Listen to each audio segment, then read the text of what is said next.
شام کے سائے اپنے پر پھیلا رہے تھے، سرد ہوا جسم کو چیرتی ہوئی محسوس ہو رہی تھی۔ اس نے ہاتھ کو خود میں بیچتے چادر کا گھیرا اپنے گرد مزید پھیلایا، وہ ہلکی سی چادر جو مسلسل استعمال سے مزید گھس گئی تھی، اس شدید ٹھنڈ کے مقابلے کے بالکل قابل نہیں تھی۔ آج کا آفس میں پہلا دن تھا جو اچھا نہیں تو برا بھی نہیں گزرا تھا، کیونکہ اس ہٹلر سے آج اس کا سامنا نہیں ہوا تھا۔ ہاتھ کے لیے وہ پہلے ہی ڈے کیئر سینٹر میں بات کر چکی تھی، جو کہ آفس سے چند قدم کی ہی دوری پر تھا۔ اس وقت وہ ہاتھ کو ڈے کیئر سینٹر سے لے کر نکلی تھی۔ اب ہاسٹل تک جانے کے لیے اپنی روٹ کے بس کا انتظار تھا کہ اچانک یہ تیز رفتار گاڑی اس کے آگے سے گزرنے کے ساتھ ہی اتنی تیزی سے ریورس ہوئی۔ گاڑی کے ریورس ہونے نے اچنبھے سے اس کی جانب دیکھا۔ اگلے ہی لمحے گاڑی سے نکلتے فرحان کو دیکھ کر اس کے منہ کا زاویہ بگڑا۔ اس سے آفس میں سامنا نہ ہونے پر خوشی کا پوری طرح اظہار بھی نہیں کر پائی تھی، اور اب وہ سامنے کھڑا تھا۔ اللہ میاں، بس اتنی سی خوشی! اس نے بے بسی سے آسمان کی جانب دیکھتے سوچا۔ اتنی دیر میں وہ اس کے مقابل آ کھڑا ہوا تھا۔ تم ابھی تک یہاں کیا کر رہی ہو؟ اپنے ازلی روبدار لہجے میں پوچھا۔ اس کے آفس سے نکلنے کے تقریباً 45 منٹ کے بعد وہ خود نکلا تھا اور دوسرے اسٹاپ پر کھڑا خود کو روک نہیں سکا۔ عرصہ نے خاموش نظروں سے اسے دیکھتے اپنے ہاتھ پر اپنی گرفت مزید سخت کی۔ یہ ہٹلر آج بھی اس کے بچے کو گھور رہا تھا۔ فرحان نے گہری نظروں سے اس کی جانب دیکھا۔ ایک ہاتھ میں ہاتھ کو گود میں لیے، دوسرے ہاتھ میں اپنا اور ہاتھ کا بیگ تھامے وہ یقیناً بس کے انتظار میں کھڑی تھی، لیکن آفس میں ہاتھ اس کے ساتھ نہیں تھا تو یقیناً ابھی کو ہاتھ کو ہی لینے آئی تھی۔ سامنے ہی ڈے کیئر سینٹر کا بورڈ وہ دیکھ چکا تھا۔ اس کی نظروں سے خائف ہوتی وہ کچھ دور جا کھڑی ہوئی۔ تمہاری اطلاع کے بتا دیوں، میں بات کر رہا ہوں تم سے۔ عرصہ نے حیرت سے اپنے بیٹے کی جانب دیکھا۔ اس کے غصے میں مزید اضافہ ہوا۔ یہ شخص خواہ اس کے بچے پر قابض ہو رہا تھا۔ میں آفس میں آپ کے کام کرتی ہوں، جس کی آپ مجھے تنخواہ دیتے ہیں۔ آپ کے زرخلید غلام نہیں ہوں جو آفس ٹائمنگ کے بعد بھی آپ مجھ سے میرے ذاتی سب معاملات میں جواب طلب کرے۔ اس کے انداز پر عرصہ نے بنا لحاظ کیے اسے کھڑی کھڑی سنا دی۔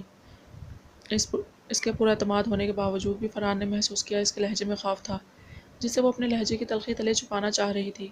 بار بار ہاتھ کو خود سے قریب تر کر رہی تھی، جیسے ابھی کوئی اسے چھین کر لے جائے گا۔ یہ تمہارا ہی بچہ ہے نا؟ گہری نظروں سے ہاتھ کی جانب دیکھتا اب وہ اسے دیکھ رہا تھا۔ اس کی بات پر ایک پل کے لیے وہ بالکل سن ہو گئی تھی۔ آنکھوں کے آگے اندھیرا سا چھانے لگا۔ بے حیا عورت، تو ماں کہلانے کے لائق نہیں ہے۔ سائیں سائیں کرتے دماغ میں ہزاروں جملے گونجنے لگے۔ ہاتھ کو خود سے لگائے وہ لڑکھڑائی۔ عرصہ واٹ ہیپنڈ؟ ٹھیک ہو تم؟ فرحان کو اپنے لفظوں کی سنگینی کا احساس ہوا۔ شاید وہ کچھ غلط کہہ چکا تھا۔ میرا بچہ ہے یہ، ہاتھ میرا بیٹا۔ طلاق چاہیے تجھے رافع؟ نہیں دوں گا میں تجھے طلاق۔ سنا تو نے ساری زندگی میرے نام پر پڑی رہے گی تو؟ وہ گھناؤنی آواز جو کبھی سننا نہیں چاہتی تھی اس کے سماعتوں میں مسلسل گونج رہی تھی۔ آنکھوں سے آنسو لڑک کر عارض پر آ ٹھہرے تھے۔ سامنے کھڑا فرحان نہ جانے کیا کیا کہہ رہا تھا۔ اس کے صرف اسے لب ہلتے نظر آ رہے تھے۔ اجنبی نظروں سے اس کی جانب دیکھتی وہ الٹے قدموں پیچھے ہٹ رہی تھی۔ عرصہ اسٹاپ اٹ! کیا ہوا؟ پلیز بتاؤ مجھے۔ میں کوئی نقصان نہیں پہنچاؤں گا تمہیں۔ اسے یوں پیچھے ہٹتے دیکھ وہ 2 قدم آگے بڑھا۔ اس کے ایک جملے پر اس کی حالت اسے الجھا چکی تھی۔ بیگ اس کے ہاتھوں سے گر چکے تھے۔ ہاتھ کو خود میں بیچے وہ مسلسل نفی میں گردن ہلا رہی تھی۔ آنسوؤں سے اس کا چہرہ مکمل بھیگ چکا تھا۔ اس طرح بیچنے پر ہاتھ بھی بری طرح رو رہا تھا۔ عرصہ ہوش میں ہو؟ تم خود اپنے بچے کو نقصان پہنچا رہی ہو۔ فرحان نے ہاتھ کو اس کی گود سے لینے کی کوشش کی جو رونے کی وجہ سے سرخ ہو رہا تھا۔ وہ فوراً ہی بازو میں اسے تھامے پیچھے ہٹی۔ فرحان کو سمجھ نہیں آ رہا تھا کیا کرے، وہ اپنے حواسوں میں نہیں تھی۔ پیچھے سے آتی بس کے ہارن کی آواز پر فرحان نے پریشان ہوتے پیچھے دیکھا۔ بس اسے کچھ دوری پر تھی۔ ایک جھٹکے سے اسے بازو سے پکڑ کر اپنی جانب کھینچا۔ وہ کسی ڈالی کی مانند جھولتی سڑک پر سے دور جا گری۔ ہاتھ بھی اس سے کچھ دور گر گیا۔ جھٹکا شدید ہونے کی وجہ سے وہ خود بھی گھٹنوں کے بل سڑک کے دوسرے کنارے پر جھکا۔ بس دھول اڑاتی ان کے قریب سے گزر گئی۔ گہری سانس لیتے بری طرح روتے ہوئے ہاتھ کو گود میں اٹھا کر نرمی سے تھپ تھپاتا وہ تیر کسی تیزی سے اس کی جانب بڑھا۔ بازو سے پکڑ کر اسے کھڑا کرتے زوردار تھپڑ اس کی گال پر جڑ دیا۔ وہ لڑکھڑا کر نیچے گری۔ کچھ لمحے تو اسے سمجھ ہی نہیں آیا کہ ہوا کیا ہے۔ اسے سوچنے سمجھنے کا موقع دیے بغیر اسے دوبارہ خود ہی کھڑا بھی کر چکا تھا۔ یہ سوچ میرا بچہ مجھے دیں۔ وہ نظریں چکائے روندے لہجے میں کہتی وہ کچھ دیر پہلے والی عرصہ سے بہت مختلف لگ رہی تھی۔ ذلت اور شرمندگی کا احساس تھا جو ہر احساس پر حاوی ہو رہا تھا۔ ابھی کچھ لمحے پہلے اس کی جان بچا کر اگلے ہی لمحے وہ اسے تھپڑ لگا چکا تھا۔ چادر جو پہلے ہی سرک کر شانوں پر آ گئی تھی اسے جیسے تیسے اٹھاتی اس کی گود سے ہاتھ کو لینا چاہا تو بھی اب اس کنڈیشن میں ہی ہو کہ اکیلی جا سکو۔ گاڑی میں بیٹھو، میں ڈراپ کروں گا تمہیں۔ اس کی حالت کے پیش نظر فرحان کچھ نرمی سے بولا۔ نظریں اس کے گال کی خون چھلکاتی رنگت پر ٹکی تھی۔ اس کا اپنا ہاتھ ابھی تک جھنجھلا رہا تھا تو اس کے گال پر اتنی شدت سے پڑا تھا اس کا کیا حال ہوا ہوگا۔ وہ مزید کوئی بحث کیے بغیر گاڑی کی جانب بڑھی۔ دماغ سن ہو رہا تھا۔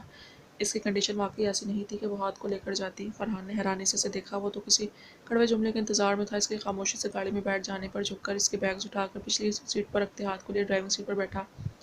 جو خاموشی سے اس کی گود میں بیٹھا اپنا انگوٹھا منہ میں ڈالے دوسری جانب اپنی ماں کے چہرے پر ہاتھ پھیر رہا تھا۔ فرحان نے ایک نظر اس پر ڈالی جو آنکھیں بوندے سیٹ کی پشت پر سر ٹکائے بیٹھی تھی۔ وہ شادی شدہ تھی، اسے طلاق ہو چکی تھی، وہ یہ بھی جانتا تھا، لیکن آج اس کی بات پر اس کا ری ایکشن اور بھی بہت کچھ سوچنے پر مجبور کر رہا تھا۔ ایسی کیا بات تھی کہ ایک جملے پر وہ یوں تڑپ اٹھی تھی۔ عرصہ باہر آؤ۔ گاڑی ایک پرائیویٹ اسپتال کی پارکنگ میں روک کر اس نے اس کی جانب پر دروازہ کھولا۔ گرنے کے باعث اس کے پیر میں اچھی خاصی چوٹ لگی تھی۔ عرصہ نے آنکھیں کھولی تو سامنے ہی ہاتھ کو لیے منتظر تھا۔ بنا کچھ کہے وہ اس کی تکلیف میں آنکھیں بڑھی۔ یہ ڈاکٹر فردوس ہماری فیملی ڈاکٹر ہیں۔ میں یہاں انتظار کر رہا ہوں۔ اپنے پیر پر بینڈیج کرواؤ۔ اسے اور بھی کہیں چوٹ آئی ہے تو وہ بھی دکھا دینا۔ ہاتھ کا بھی چیک اپ کروا لو۔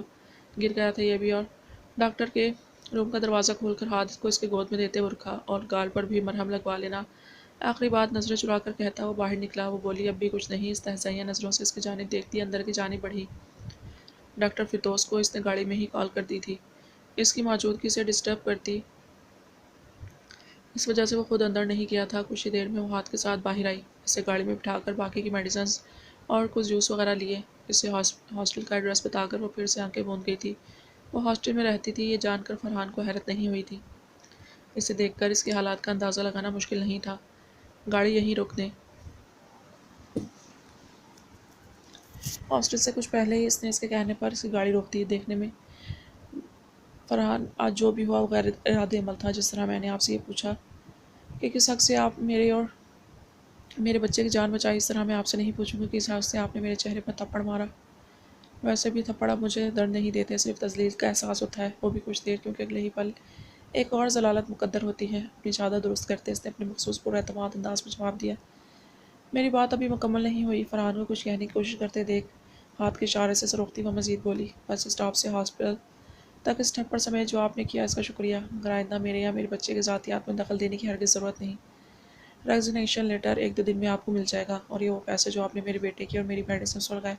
5,000 کے 3 نوٹ ڈیش بورڈ پر رکھتی ہوئی مضبوط لہجے میں سے وہ باور کرواتی، ہاتھ کو نرمی سے تھار کر گاڑی سے اتری۔ وہ متحیر سا اسے دیکھ کر رہ گیا۔ پیچھے فرحان مرتضیٰ کی نظر سے اوچھل ہونے تک ہو جانے تک اس کا پیچھا کیا۔ ریبا یہ اس طرح کرو بیٹا، وہ آج بھی اسے انڈے بیٹ کرنا سکھا رہی تھی، جو اس دن کی ہی طرح ریبا نے ارد گرد سے ساتھ خود پر بھی کافی حد تک گرایا ہوا تھا۔ فیضی نے مسکراتے ہوئے حفصہ کی جانب دیکھا، وہ بہت نرمی سے ریبا کو سمجھا رہی تھی۔ ریان کی شادی پر وہ سب ریبا کے لیے فکر مند تھے۔ حفصہ اسے اتنے پیار سے ڈیل کرے گی اس کا اندازہ اس وقت انہیں نہیں تھا۔ ریبا کی ضد پر وہ روز اسے کچھ نہ کچھ بنانا سکھاتی تھی۔ نتیجتاً کچن کا نقشہ بدل جاتا تھا، لیکن اس کے باوجود ریبا کو ڈانٹتی یا سختی سے پیش نہیں آتی تھی۔ بھابھی آپ کتنی پیاری ہیں، سویٹ سی، آپ کی بہن پتہ نہیں کس پر چلی گئی ہے۔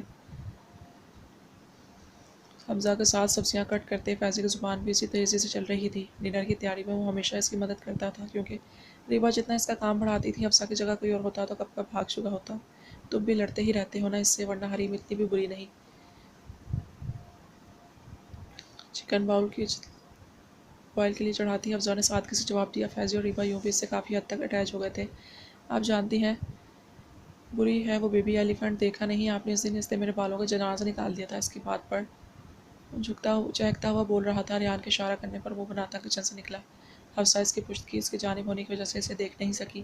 پانی لینے کے لیے آتا ریان دروازے پر ہی رک گیا۔ اس کی غیر موجودگی میں ان کی باتیں اسے بہت مزہ دیتی تھی، جہاں اس کی سہمی ہوئی ہرنی پوری طرح شیرنی بنی ہوتی تھی۔ حفصہ آئی ایم سوری، میں بہت تنگ کرتا ہوں نا، تم بھی تو فیضی اور فرحان بھیا جتنی اچھی ہو، مجھے ڈانٹتی بھی نہیں ہو۔ اب میں انڈا نہیں سیکھوں گا تاکہ کپڑے بھی گندے نہیں ہوں، اور کچن بھی، کل سے میں روٹی سیکھوں گا۔ اپنے ہاتھوں اور نیچے فرش پر دیکھتے ریبا نے پھولے گالوں سے اس کی جانب دیکھا، جس کے ماتھے پر ایک شکن بھی نہیں تھی۔ وہ واقعی شرمندہ نظر آ رہی تھی۔ اس کے انداز پر حفصہ کھلکھلا کر ہنسی۔ اوہ داجان کی جان، تمہارے داجان کی جان بستی ہے تم میں، اور میرے تمہاری داجان میں، تو تم پر غصہ میں کبھی نہیں کر سکتی۔ تمہیں احساس ہے یہ بہت ہے، اور میری گڑیا بہت جلد سیکھ جائے گی۔ پیار سے اس کے بالوں کو بگاڑتی اس نے مسکراتے ہوئے کہا۔ اس کی بات پر ریحان نے محبت سے اس کی جانب دیکھا۔ ہر گزرتے دن کے ساتھ وہ اسے مزید پیاری ہوتی جا رہی تھی۔ حفصہ میں گڈا ہوں، اس کے گڑیا کہنے پر ریبا نے گڈا پر اپنا پورا زور لگایا۔ بھئی گڈا تو تم اپنے داجان کی ہو نا، میری تو گڑیا ہو۔ وہ بھی اپنی بات پر ڈٹی رہی۔ ریبا بچے جلدی سے ہاتھ پیر واش کر کے آئیں، کپڑے نکال دیے ہیں میں نے، وہ بھی چینج کر لیں داجان۔ اس کے جواب پر ریبا خوش ہوتی اس کی جانب آئی، قریب آ کر گلے لگنا چاہا، پھر اپنے ہاتھوں کی جانب دیکھتی گال پھلائے۔ ریحان نے مسکراتے ہوئے جھک کر اس کی پیشانی چومی۔ ابھی ابھی آتا ہوں، ہاتھ سے اشارہ کر کے کہتی ہوں اپنے کمرے کی جانب بھاگی۔ اس کے جانے کے بعد ریحان حفصہ کی جانب گھوما جو خود کو مصروف ظاہر کرنے کی پوری کوشش کر رہی تھی۔ جو آپ نے میرے گڈے سے کہا وہ ان سے کہنے کے بجائے آپ ڈائریکٹ اس کے داجان سے بھی تو کہہ سکتی ہے۔ اس کا رخ اپنی جانب کر کے مسکراہٹ دبا کر کہا، کچھ بھی نہیں، میں نے کیا کہا؟ وہ بری طرح پھنسی تھی۔ اور ریئلی کچھ نہیں کہا؟ اس کی نتنی کو دیکھتے اس نے سرگوشی کی۔ ریحان یہ کھانا جل جائے گا، پلیز چھوڑ دیں۔ گھبراتے ہوئے اس کا دھیان اسٹوو پر رکھے کھانے کی جانب پرواتی بولتی چاہیے نظروں سے اس کی جانب دیکھتی بولی تھی، پہلے وعدہ کریں کمرے میں آپ ریبا کے داجان سے وہی کہیں گی جو آپ نے ان کے گٹے سے کہا ہے۔ اس نے دلچسپی سے اسے دیکھتی مزے سے کہا، اس شخص کے کان بھی چار ہیں۔ دل ہی دل میں بڑبڑاتی وہ ایک اور خطاب اسے دے چکی تھی، ریبا داجان کا بچہ، آج داجان اپنے بچے سے کچھ مانگیں گے تو آپ دیں گی؟ اس کا سر اپنے گود میں رکھتے اس نے نرمی سے اس کی پیشانی چومی۔ میں سب کچھ دے دوں گا داجان، میرا نیو والا وہ ٹارگٹ گن بھی آرڈر بھی کیا ہے نا، وہ بھی دے دوں گا۔ اس نے اب تک کی سب سے قیمتی چیز کا نام لیا۔ فرحان کے ساتھ حیدر نے تشویش سے ریحان کی جانب دیکھا۔ اس نے سب کو لاؤنج میں اسی مقصد سے بلایا تھا۔ فیضی بھی سنجیدہ سا ریحان کی جانب دیکھنے لگا۔ اسے رخصتی کی بات کچھ اچھی نہیں لگی تھی، تو کیا وہ وقت اتنا جلدی آ گیا تھا؟ داجان اپنی جان کے لیے کوئی فیصلہ کریں گے تو میرے بچے کو بھروسہ ہے نا مجھ پر، میں کوئی غلط فیصلہ نہیں کروں گا اپنی جان کے لیے۔ اس کی بات پر ریبا نے زور زور سے نفی میں گردن ہلائی۔ آپ جانتی ہیں نا آپ کا نکاح ہوا ہے حیدر سے؟ اس نے گہری نظروں سے اس کی جانب دیکھا۔ میں حیدر کی بیوی بنا ہوں۔ بس بات میں سر ہلاتے اس نے تائید کی۔ میری جان جب کسی سے نکاح ہوتا ہے تو ہمارا لائف پارٹنر بن جاتا ہے، پھر ہم نے یہ زندگی اسی کے ساتھ گزارنی ہوتی ہے، اس کے دکھ سکھ کی ساتھی بن کر۔ حیدر آپ کا شوہر ہے نا، آپ کا لائف پارٹنر، آپ کی زندگی کا ساتھی ہے وہ۔ ہم اپنے گڈے کی شادی کریں گے، پھر میرا بچہ حیدر کے ساتھ رہا کرے گا۔ سنجیدگی سے کہتے وہ بغور اس کے بدلتے تصورات دیکھ رہا تھا۔ پر میں تو آپ کا ہوں نا، آپ نے کہا تھا آپ پیار کرتے ہیں۔ داجان آپ پیار کرتے ہیں، پھر کیوں؟ نہیں نا، میں نہیں بنوں گا حیدر کی بیوی داجان، مجھے نہیں بننا۔ میں آپ کا ہوں داجان، میں نہیں۔ اس کی گود سے سر اٹھاتی وہ کھڑی ہوئی تھی، آنسوں بھری آنکھوں سے ریحان کی جانب دیکھتی۔ وہ بے یقینی سے بول رہی تھی۔ ریحان نے ضبط سے آنکھیں میچی، کیا کچھ نہیں تھا اس کی نگاہوں میں، شکوہ، بے یقینی۔ اسی لمحے سے تو وہ ڈرتا تھا۔ ریبا بیٹا، ہم ہمیشہ کے لیے نہیں بھیج رہے تمہیں میری جان، شادی کے بعد لڑکیاں اپنے ہسبینڈ کے گھر جاتی ہیں۔ میرا بچہ، فرحان نے نرمی سے اسے سمجھایا، سب کہہ رہے ہیں کوئی پیار نہیں کرتا، فیضی کو کوئی نہیں بھیج رہا، میں نہیں جاؤں گا، میں کہیں نہیں جاؤں گا داجان، میں بھی تو آپ کا بیٹا ہوں نا داجان، مجھے نہیں بھیجیں، میں مر جاؤں گا داجان۔ وہ تڑپ کر روئی رہی تھی، آنسو گال پر روانی سے گر رہے تھے جنہیں وہ آج بے دردی سے رگڑ رہی تھی۔ وہ بن پانی کی مچھلی کی مانند انہیں بھی تڑپا رہی تھی۔ ریبا میری بچہ، داجان کی جان میری بات سنے پلیز، اس نے دھڑک کر پکارا۔ وہ آج کسی کی نہیں سن رہی تھی۔ ریبا میری طرف دیکھو، یہاں دیکھو، میں نہیں جانے دوں گا تمہیں کہیں۔ اسے سینے سے لگاتے فیضی نے ریحان اور حیدر کی جانب دیکھا۔ وہ اس کی بہن ہی نہیں تھی، اس سے پہلے اس کی بیسٹ فرینڈ، اس کی کرائم پارٹنر تھی۔ وہ جتنا بھی لاپرواہ ہو جاتا مگر ریبا کے معاملے میں وہ شدت پسندی کی حد تک سنجیدہ تھا۔ بھیا ہم اس سے پیار نہیں کرتے کیا؟ پھر کیوں بھیج رہے ہیں اسے؟ یہ بہت چھوٹی ہے، وہاں سب نہیں ہوں گے، یہ ہم سب کے بغیر کیسے رہے گی؟ گھٹنوں کے بل ریحان کے آگے جھکا وہ نم لہجے میں کہتا، ان کی آنکھیں نم کر گیا تھا۔ بہت پیار کرتے ہیں فیضی، پر اس پیار میں ہم اس کا مستقبل داؤں پر نہیں لگا سکتے فیضی۔ تم بھائی ہو بیٹا، تم مضبوط ہو۔ فرحان مرتضیٰ تھا، اپنے جذبات چھپانا جانتا تھا۔ بیوی پلیز میری بات سنیں، میری جان ایک بار بات سن لیں۔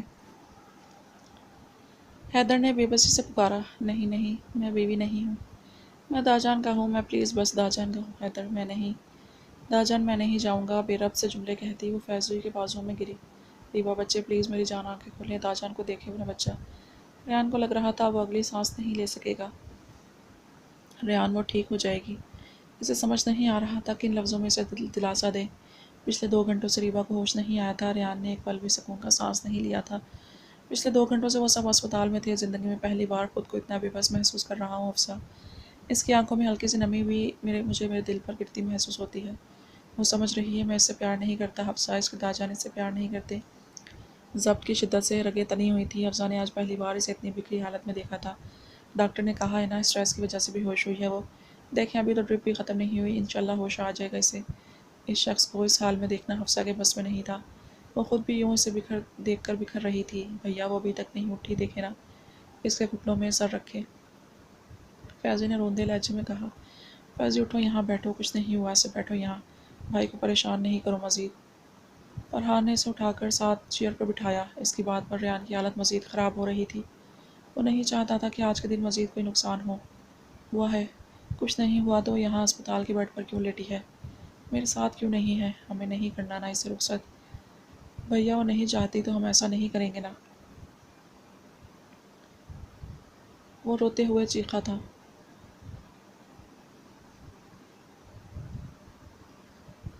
فرحان اسے ڈانٹو نہیں، میں بات کر رہا ہوں اس سے۔ فیضی میرے پاس آؤ تم۔ ریان نے نرمی سے اس کا ہاتھ تھامتے ساتھ بیٹھنے کا اشارہ کیا۔ وہ نم آنکھوں سے اسے دیکھتا خاموشی سے بیٹھ گیا تھا۔ آج بھی اگر میں ریبا سے بات نہیں کرتا تو حیدر کے ساتھ زیادتی ہوتی۔ ہم کتنا بھی اسے چاہ لیں، اس حقیقت سے منہ نہیں موڑ سکتے کہ وہ ہمارے پاس حیدر کی امانت ہے۔ اگر وہ رخصتی کا مطالبہ کر رہا ہے تو یہ اس کا حق ہے۔ ہماری بہن کا شوہر ہے وہ، آج نہیں تو اسے کل اسی کے ساتھ رخصت کرنا ہے ہمیں۔ اس کے ہاتھ کو مضبوطی سے تھامے وہ اسے باور کروا رہا تھا۔ میں جانتا ہوں کہ وہ اٹیچ میں ہے، سب سے اتنی آسانی سے نہیں مانگے گی، لیکن اتنے شدید ری ایکشن کی توقع مجھے نہیں تھی۔ انہیں اس حال میں دیکھنے کسی کے لیے بھی آسان نہیں ہے فیضی۔ اور جہاں تک رخصتی کی بات ہے تو اگر ریبا راضی نہیں ہے تو کوئی بات نہیں، ان کی پوری رضامندی ہوگی تب ہی رخصتی ہوگی۔ اتنی دیر میں حیدر پہلی بار بولا تھا۔ یہ بات ٹھیک کی تھی، وہ مزید اس کی دوری نہیں چاہتا تھا، لیکن اس طرح تو اس نے کبھی نہیں سوچا تھا کہ اس کے ساتھ رخصتی پر اس کی بیوی اسپتال پہنچ جائے گی۔ میں اسے تمہارے ساتھ آج ہی رخصت کروں گا، اسپتال سے تم اسے لے کر جاؤ گے۔ ریان کی بات پر حیدر نے چونک کر اسے دیکھا۔ ریان پر آج تو وہ بہت ڈسٹرب ہے۔ حفصہ نے ہلکا سا احتجاج کیا۔ میں بار بار نہ اپنے بچے کو تکلیف میں دیکھ سکتا ہوں اور نہ خود کو حفصہ، وہ ہر بار اس بات پر اسی طرح ری ایکٹ کرے گی۔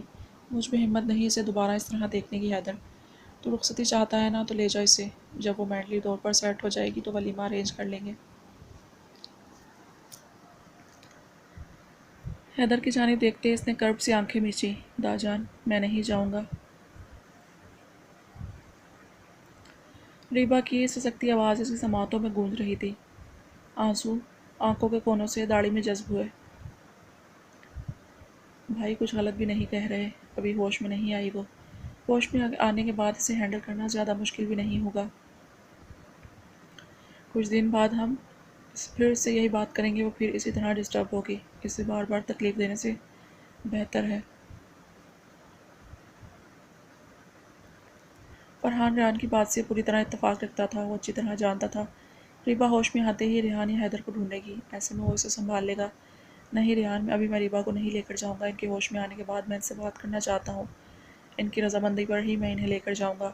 اور وہ پوری رسم و روایات کے ساتھ اپنی بات مکمل کر کے اس نے ریبا کی جانب دیکھا جو نیمہ آنکھوں سے ارد گرد دیکھتی کچھ بولنے کی کوشش کر رہی تھی۔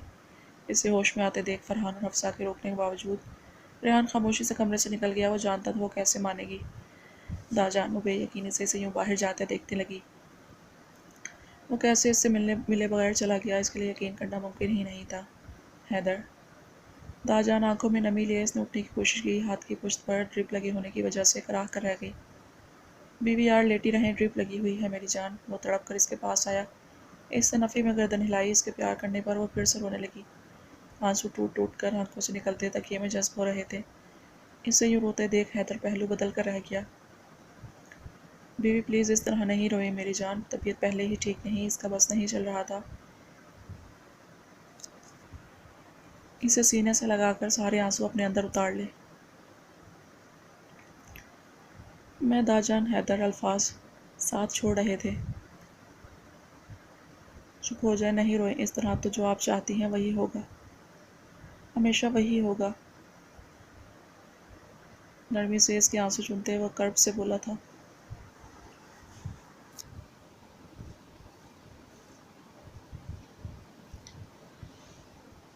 داجان خفا ہو گئے ہیں؟ ریبا بیٹا نہیں ہوئے داجان خفا، تم ٹھیک ہو جاؤ پھر ہم مل کر داجان کو بنا لیں گے، حفصہ نے اسے پچکارتے ہوئے کہا۔ درد ہو رہا ہے؟ نرمی سے اس کے ہاتھ کو سلایا جس پر خون کی چھوٹی چھوٹی بوندیں ابھر رہی تھیں۔ تھوڑا سا ہو رہا ہے، ہاتھ اٹھا کر تھوڑے سے کا اشارہ کرتی ہوئے اسے مسکرانے پر مجبور کر رہی تھی۔ ٹھیک ہو جائے گا، ابھی ان سب کی موجودگی کو نظر انداز کرتے اس کے ہاتھ کو لبوں سے چھوا۔ بس کرو بھائی، رو رو کر ہمیں رلایا، اب اپنا ختم ہی نہیں ہو رہا۔ کب سے خاموش کھڑا فیضی آنکھیں نکالتے ہوئے بولا، مطلب حد ہی نہیں ہو گئی؟ نہیں تم بھی آ جاؤ۔ آہستہ سے اٹھتے اس نے دونوں بازو پھیلائے۔ گھر جاؤں گا میں، اس نے فیضی کی جانب دیکھتے منہ بنا کر کہا۔ یہ ڈرپ ختم ہو جائے پھر چلتے ہیں۔ اس کی پیشانی چوم کر فرحان نے حیدر کی جانب دیکھا۔ اپنی بیوی کو اب تو خود ہی ڈیل کر لے۔ اور فیضی تم کس خوشی میں ریبا کے بیڈ میں ایڈجسٹ ہونے کی کوشش کر رہے ہو؟ چلو باہر۔ حیدر کے کانوں میں سرگوشی کرتے اس نے باقیوں کو باہر آنے کا اشارہ کیا۔ فیضی پھر بھی منہ بناتا ان کے پیچھے گیا۔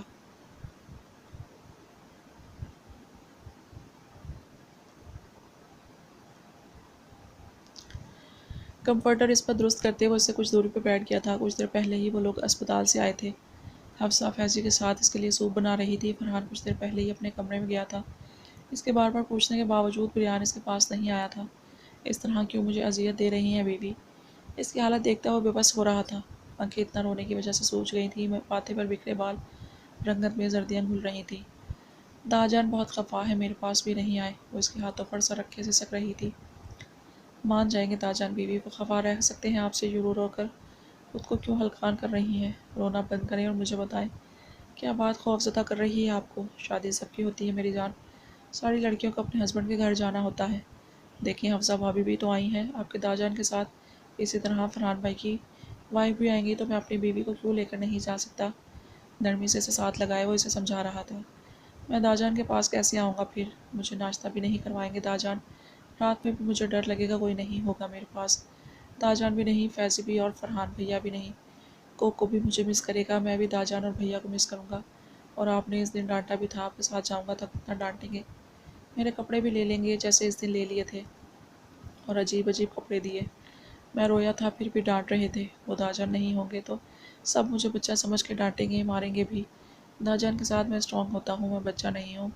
اس نے سینے سے لگی اسی کی ڈھیر ساری شکایت کرتی ہے، اپنے کپڑوں سے لے کر اپنے کتے تک سارے خدشات اس کے گوش گزار کر رہی تھی۔ وہ اس کے بالوں پر لب رکھتے مسکرا اٹھا۔ اس کی معصوم سی بیوی کے مسائل بھی معصوم تھے، یہ تو واقعی بہت سیریس ایشو ہے، اتنی ساری پرابلمس ہو جائیں گی میرے ساتھ جانے پر۔ اس کی تصدیق پر مزید زور زور سے سر اس بات میں لاتی سے مزید کیوٹ لگی۔ میں آپ کو داجان سے ملوانے لے کر آیا کروں گا، رات میں ڈر لگنے پر آپ میرا ہاتھ پکڑ سکتی ہیں، اور کپڑے آپ گھر پر میرے جیسے چاہیں پہن سکتی ہیں۔ اب مان جانا بیوی، پھر داجان بھی مان جائیں گے۔ اس نے پھولے گالوں سے اس کی جانب دیکھا۔ حیدر نے منہا ایک لمحہ دیر کی اس بات میں سر ہلایا۔ ریحان پہلی دفعہ اس سے خفا ہوا تھا، اسے منانے کے لیے تو وہ کچھ بھی کر سکتی تھی۔ کہیں کہیں دل میں حیدر سے دوری کا خوف بھی تھا۔ کمرے میں داخل ہوتا ریحان دروازے پر ہی رک گیا۔ یہ تو اس نے سوچا ہی نہیں تھا کہ وہ نہیں ہوگی تو وہ کیا کرے گا؟ روز صبح جوس کس کے لیے بنائے گا؟ کون اس سے بار بار سب کی شکایت کرنے آئے گا؟ رات میں ڈر لگنے کا اور وہ اس کے پاس اس کا ہاتھ پکڑ کر سونے کے لیے نہیں آئے گی؟ کون روز صبح اسے داجان آئی لو یو کہے گا؟ بے اختیار آنکھوں کے کونے گیلے ہوئے۔ یہ بیٹیاں اتنی جلدی کیوں بڑی ہو جاتی ہیں؟ اسے لگ رہا تھا ابھی کل ہی تو وہ ننھے قدموں سے چلتی اسے داجان کہہ کر پکار رہی تھی، اور آج وہ اس کی رخصتی کے لیے اسے منا رہا تھا۔ کل ہی کی تو بات تھی، اسپورٹس ڈے میں فرسٹ آنے کے بعد میڈل اس کے گلے میں سجا رہی تھی۔ اسے اپنے پاس اس کی ننھی ککاریاں گونجتی محسوس ہو رہی تھیں۔ اس سے ضد کر کے اپنی پسندیدہ ڈش بنوانے کے لیے کوئی نہیں ہوگا اب۔ اس کی تو دل کی رونق تھی، اور وہ اس گھر کی رونق بعد میں اس سے تھی۔ ریحان کا تو دل آباد تھا اس سے۔